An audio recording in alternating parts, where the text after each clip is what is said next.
네, 투자 유망 기업을 미리 발굴해보는 미스터 스몰캡 시간입니다. 오늘도 리서치 아름의 이동윤 대표께서 직접 스튜디오에 나와 계십니다. 대표님 안녕하십니까? 안녕하세요. 네, 안녕하세요. 과연 오늘은 어떤 기업 소개해 주실지 궁금합니다. 어제도 바이오 기업들 말씀을 드렸는데 오늘도 어제에 이어서 제약바이오 섹터에서 종목을 가져왔습니다. 보통 제약바이오 투자할 시에 고려해야 될 사항 중에 하나가 그 회사의 시가총액과 그 해당 파이프라인이 가지고 있는 확장성, 이게 가장 키포인트인데요. 왜 그러냐면 핵심 파이프라인을 보유하고 있는데 그 파이프라인이 적응증을 확대를 시키면 예를 들어서 의약품 하나로 다양한 환자군을 확보할 수 있습니다. 그래서 시장 규모가 매우 커질 수 있고, 예를 들어서 이 면역 항암제 같이 키트로다 옵디보 같은 이 의약품은 초기에 예를 들어서 폐암으로 이 개발을 하다가 단계적으로 파이프라인을 확장하게 되죠. 그러면서 연간 한 10조 되는 매출을 달성하고 있는 블록버스터급 의약품입니다. 그래서 금일 소개시켜드릴 종목은 이 파이프라인 확장성을 갖고 있는 퓨처캠이라는 회사입니다. 동사는 방사선 의약품을 전문적으로 개발 제조하는 업체고요. 2016년도에 기술 특례 상장으로 코스닥에 입성한 회사입니다. 이 방사선 의약품이 우리가 이제 언제 사용하냐면 이 치매나 이 암 같은 걸 검사하러 가면은 이 병원에서 PET, CT라는 걸 찍습니다. 이때 찍을 때 이 그림에서 보시는 것 같은 이 촬영 기기인데, 찍기 전에 이 방사선 의약품을 주사 형태로 체내에 주입하게 되면 이 암과 이 치매 같은 질병을 진단하는 데 활용할 수 있습니다. 네, 자 그래서 오늘은 퓨처캠을 가지고 오셨습니다. 이 퓨처캠 방사성 의약품 파이프라인을 확보하고 있다라고 말씀하셨는데, 이에 대한 이야기를 좀 자세하게 말씀해 주시면 좋을 것 같아요. 이 용어가 좀 어려울 수 있지만은 어려워요. 최대한 좀 간략하게 설명을 드리면요. 방사성 의약품은 방사선 동위원소랑 펩타이드 화합물을 이 결합한 해서 만듭니다. 일반적으로 그렇게 만들고요. 쉽게 예를 들어서 설명을 드리자면 방사성 동위원소가 경찰이고 이 펩타이드가 경찰차라고 보시면 되는데, 암이라는 단백질은 단백질 고유의 이 이상한 물질들을 내뿜습니다. 그럼 펩타이드가 이 물질을 찾아갑니다. 이게 경찰차라고 보시면 될 것 같고, 그 안에 경찰이 탑승하게 되는데 이게 방사선 동위원소입니다. 이 펩타이드가 암세포까지 운반을 해주면 이 경찰인 방사선 동위원소가 이 암세포를 사멸시키거나 혹은 암세포에 붙어서 방사선을 내뿜으면 이게 진단이 가능하게 되도록 하는 원리입니다. 아, 그렇군요. 네. 모두의 대표님께서 그 바이오 기업은 파이프라인의 확장성이 중요하다는 말씀하셨는데요. 어떻게 퓨처캠의 방사성 의약품도 파이프라인의 확장성이 있습니까? 네, 있습니다. 먼저 이 동사의 핵심 기술은요, 방사성 동위 원소랑 펩타이드를 결합하는 기술을 특허로 보유하고 있는 회사고요. 이 다양한 종류의 방사선 동위 원소랑 펩타이드를 서로 결합하면 파이프라인 확대가 가능합니다. 예를 들어서 암 같은 경우에도 내뿜는 단백질마다 다 다르거든요. 거기에다가 결합되는 펩타이드만 바꿔주면 이 다양한 파이프라인 확장성이 가능하고요. 이러한 원리를 활용해서 동사는 알츠하이머, 파킨슨, 전립선암 진단 및 치료제 파이프라인을 보유하고 있습니다. 네. 자, 특히나 이런 바이오 기업들은 또 이런 파이프라인이 어느 정도 가치를 인정받느냐가 가장 중요하지 않습니까? 현재 퓨처캠은 어느 정도 좀 가치를 인정받고 있나요?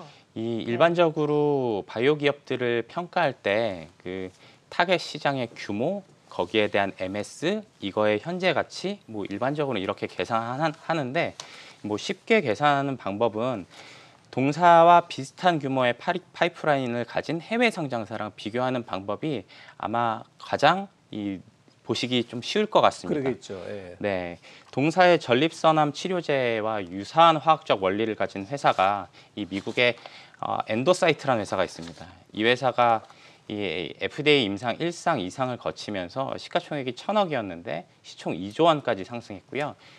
임상 2상 종료 후에는 노바티스사의 2조 5천억에 매각이 됩니다. 이 퓨처캠 같은 경우에는 현재 시총이 2천억대고요. 임상 스케줄은 이 전립선 치료제 같은 경우에는 국내 1상이 종료가 되고, 이 미국의 FDA 일상은 11월, 12월 달에 임상 1-AEA 인상에 이제 들어가기 때문에 단기적인 모멘텀도 보유하고 있고요.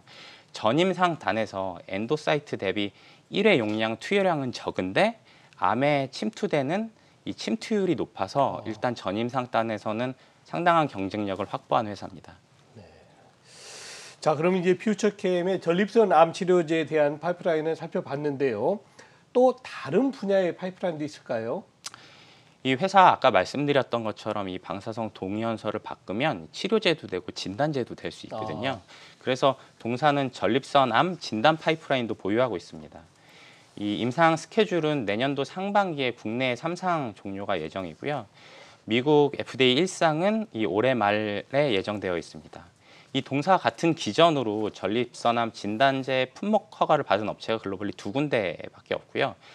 이 중 하나인 텔릭스사의 주요 파이프라인이 동사와 비슷한 또 똑같은 파이프라인입니다. 근데 그 회사 현재 시가총액이 현재 1.4조 원 정도 수준이고요. 퓨처캠 제품이 더 생산성이 우수한 동위원소를 활용하기 때문에 이 퓨처캠의 임상 결과가 좀 좋게 도출된다면 이 향후 주가 재평가가 이루어질 수 있습니다. 네.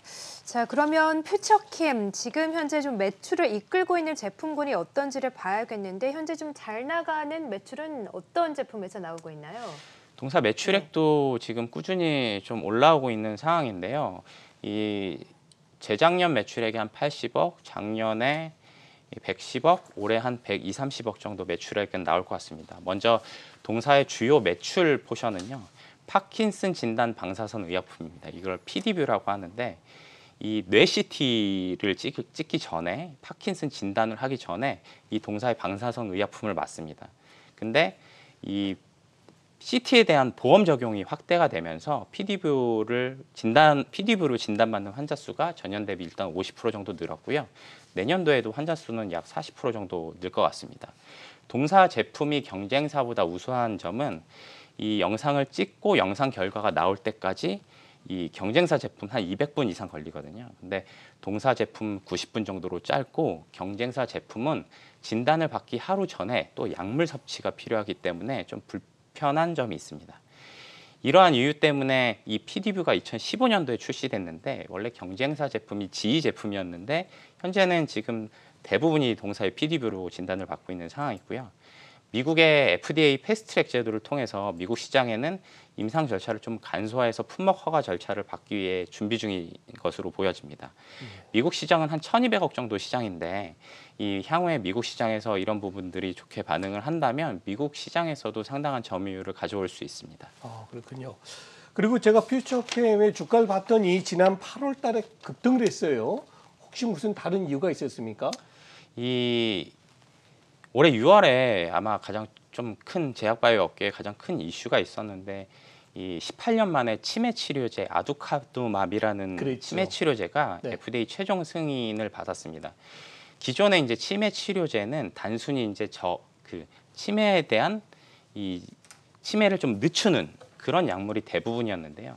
치매의 원인은 다양하나 하나의 원인인 이 베타 아밀로이드 이게 뇌에 지금 단백질이 쌓이면 치매를 유발한다 이렇게 밝혀지고 있는데요.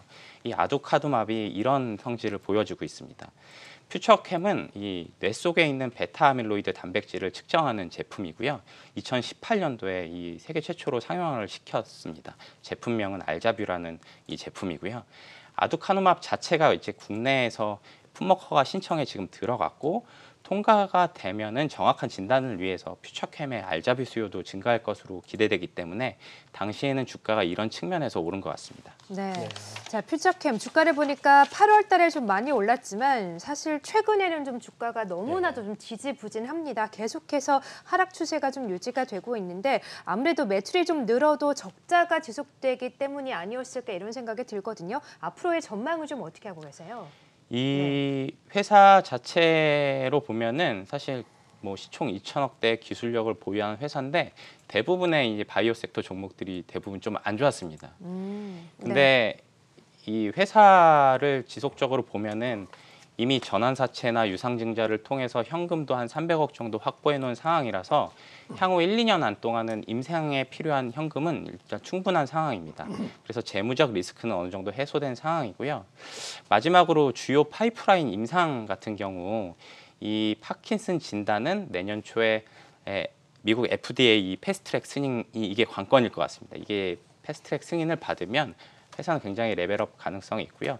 전립선 치료제 같은 경우에는 내년 3월 달에 국내 일상 종료 예정이고 올해 11월, 12월에 FDA 임상에 들어갈 예정이기 때문에 이런 임상 스케줄을 참고해서 보시면 될 것 같습니다.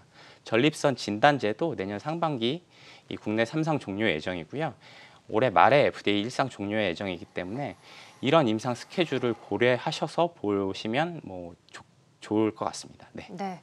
자, 오늘은 퓨처캠에 대해서 살펴봤습니다. 오늘 시장에서도 비록 다른 업종군이긴 하지만 바이오 종목들 오랜만에 상승하고 있는데요. 퓨처캠도 그동안 주가 지지부진한 모습을 좀 딛고 올라섰으면 좋겠네요. 지금까지 리서치아름의 이동현 대표와 함께했습니다. 고맙습니다. 네, 감사합니다.